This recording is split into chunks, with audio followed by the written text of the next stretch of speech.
क्या आपको भी लगता है कि आप कभी टॉपर नहीं बन सकते? क्या आपको लगता है कि टॉपर्स को पढ़ी हुई चीज़ें हमेशा याद होती हैं और आप पढ़ी हुई चीज़ें बहुत जल्दी भूल जाते हैं, इसलिए आपको लगता है कि आप कभी टॉपर नहीं बन सकते? तो सबसे पहले मैं बता दूं कि यह आपका भ्रम है। आप चाहो तो टॉपर बन सकते हो। वो कौन सी चीज़ें हैं जो एक टॉपर को टॉपर बनाती है? तो आज मैं आपको बताने वाला हूँ वो बेसिक सा चीज़ जिसकी वजह से आप पढ़ाई में पिछड़ जाते हैं। तो वीडियो को देखते रहिए और चैनल को सब्सक्राइब ज़रूर करें। टॉपर्स के पास भी दिन में 24 घंटे होते हैं और हमारे पास भी दिन में 24 घंटे ही होते हैं। वो भी हमारी तरह आम इंसान ही होते हैं। फिर फ़र्क कहाँ रह जाता है? टॉपर्स ऐसा क्या करते हैं जिनसे उनके मार्क्स हमसे ज़्यादा आते हैं? और यही चीज़ मैं आज आपको बताने वाला हूँ। और ये इतनी बेसिक चीज़ है कि हम कभी इस बारे में सोचते भी नहीं हैं। आज जब मैं ये बात आपको बताऊँगा तो आप भी हैरान रह जाएंगे कि यह कितनी सिंपल सी चीज़ है जिस पे हम कभी ध्यान ही नहीं देते। लेकिन जब आज आपको यह बात पता चल रही है तो आप आज से ही यह तरीका यूज़ करें। क्या आपको पता है कि आपके दिमाग को पूरे दिन में लाखों इन्फॉर्मेशन मिलती है?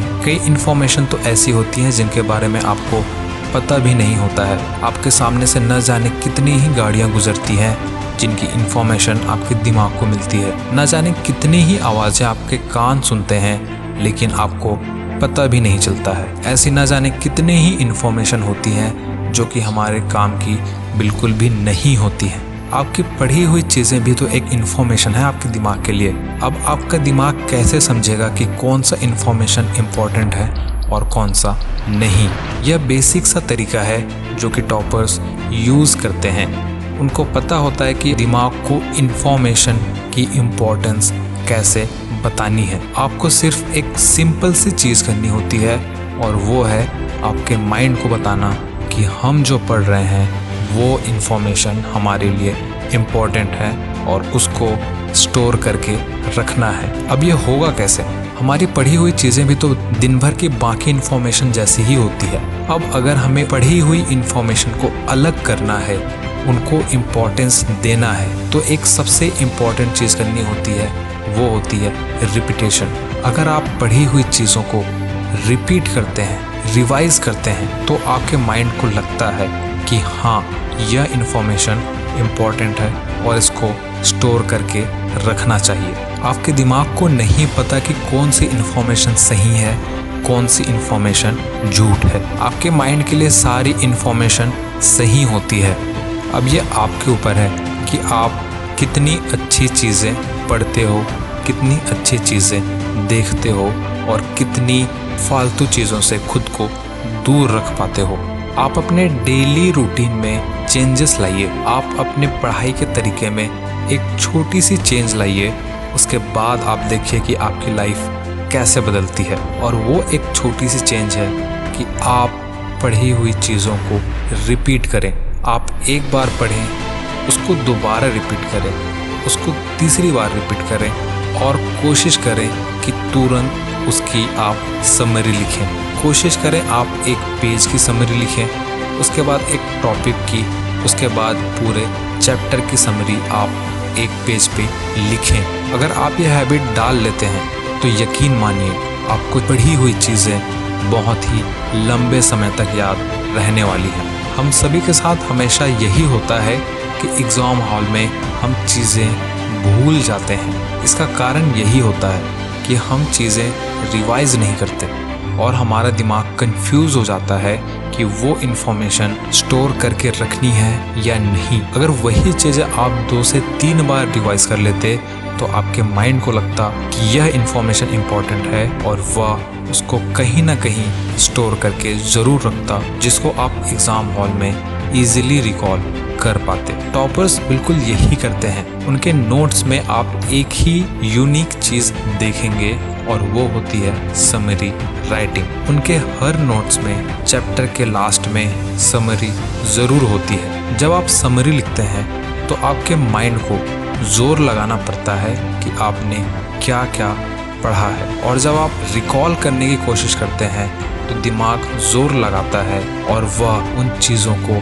अच्छी तरीके से याद कर पाता है। लिखने का दूसरा फ़ायदा यह भी है कि जब आप किसी चीज़ को पहले पढ़ते हो, फिर सुनते हो, फिर लिखते हो, जैसा कि क्लासरूम में होता है, तो आपके माइंड को यह क्लियर हो जाता है कि यह इन्फॉर्मेशन इम्पॉर्टेंट है और वो चीज़ आपके माइंड में बैठ जाती है।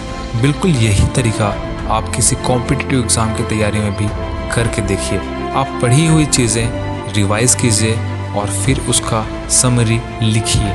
लिखने से आपके माइंड को यह कंफर्म हो जाता है कि यह एक बहुत ही इम्पॉर्टेंट इन्फॉर्मेशन है और वो उस इन्फॉर्मेशन को आपकी पढ़ी हुई चीज़ों को स्टोर कर लेता है और आपको वो चीज़ें बहुत अच्छे से याद हो जाती हैं। चीज़ों को याद करने का एक तरीका यह भी होता है कि आप उनमें अपना इंटरेस्ट बढ़ा सकते हैं। मुझे म्यूज़िक में बहुत इंटरेस्ट है, लेकिन हो सकता है आपको पेंटिंग में बहुत इंटरेस्ट हो और आपको दुनिया के या इंडिया के न जाने कितने ही बड़े बड़े पेंटर्स के नाम याद होंगे, लेकिन मुझे नहीं है, क्योंकि मुझे पेंटिंग में उतना इंटरेस्ट नहीं है जितना म्यूज़िक में है। और मुझे जितने म्यूज़िक डायरेक्टर्स, सिंगर्स या म्यूजिशियंस के नाम याद है, हो सकता है कि आपको उतने याद ना हो। इससे यह साफ पता चलता है कि हमें जिसमें इंटरेस्ट होता है उस चीज़ को याद करने में हमें ज़्यादा टाइम नहीं लगता।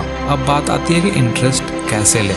इंटरेस्ट लेना आप पे डिपेंड करता है। जी हाँ, हर सब्जेक्ट में कुछ ना कुछ ऐसा टॉपिक ज़रूर होता है जो कि इंटरेस्टिंग होता है। तो आप यह कर सकते हैं कि पहले इंटरेस्टिंग टॉपिक को पढ़ें जिससे आपको उस सब्जेक्ट में इंटरेस्ट आए और उसके जस्ट बाद सबसे बोरिंग चैप्टर पढ़ें। आप अपने सब्जेक्ट में चैप्टर्स को ऐसे डिवाइड कर सकते हैं कि आप जब सबसे इंटरेस्टिंग टॉपिक पढ़ें तो उसके जस्ट बाद सबसे बोरिंग टॉपिक पढ़ें।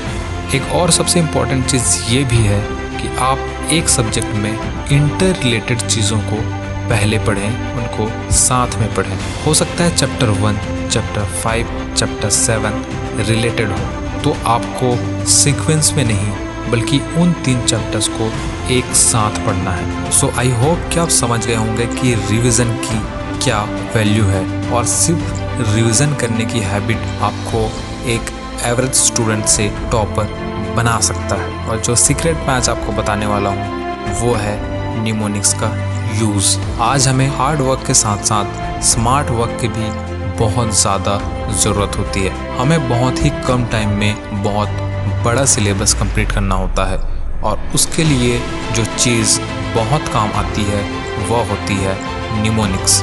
निमोनिक्स सिंपली चीज़ों को याद करने का तरीका होता है। इनमें से एक तरीका यह है कि अगर आपको कोई टेबल याद करना है या कोई टॉपिक्स याद करना है तो उसके पहले लेटर्स को आप अलग करें और उन सभी लेटर से एक वर्ड बना लीजिए, जैसा कि NCERT केमिस्ट्री बुक में दिया हुआ है। अगर आपको याद करना है कि अम्ल नीले लिटमस को लाल कर देता है तो इसको याद करने का तरीका हो जाएगा अनिल। अ से अम्ल, नी से नीला और ल से लाल, यानी अम्ल नीले लिटमस पेपर को लाल कर देता है, यानी अनिल। तो बिल्कुल यही तरीका आप अपने सभी सब्जेक्ट में यूज़ कर सकते हैं और आपको पता भी नहीं चलेगा कि आप कितने कम समय में कितनी ज़्यादा इन्फॉर्मेशन अपने माइंड को दे रहे हैं और वो आपको याद भी हो रही है। तो इसी तरह के कुछ और टॉपिक्स के लिए चैनल को सब्सक्राइब ज़रूर करें और वीडियो पसंद आए तो लाइक ज़रूर करें।